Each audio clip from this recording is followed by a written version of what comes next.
बसवा कटाई जाले राजा दशरथ गड़ी गया अंगुरिया के बीच।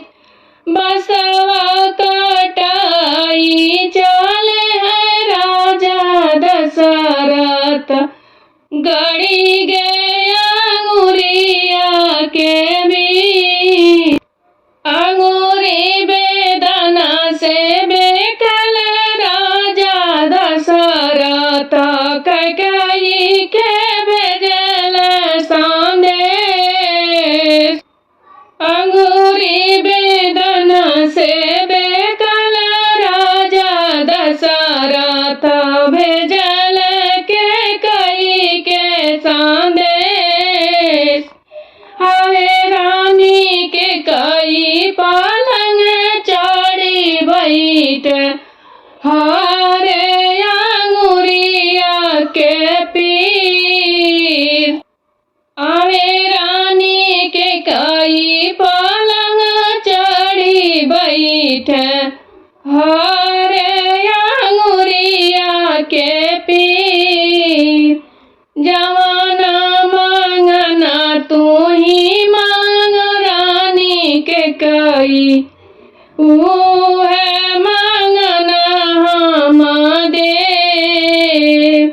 जवाना मांगना तू ही मांग रानी के कई वो है मांगना हम देव।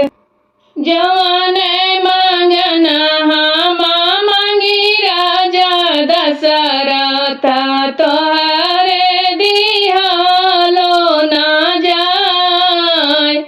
जवान मांगना हम मांगी राजा दशरथ तोहरे दिहालो ना जाय।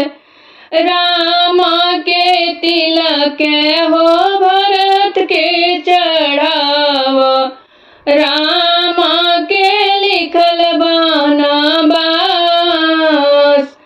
राम के तिलक हो भरत के चढ़ाव। राम के लिखल बनवास। बसवा कटाई चले राजा दशरथ गड़ी गया अंगुरिया के बीच। बसवा कटाई चले राजा दशरथ गड़ी गया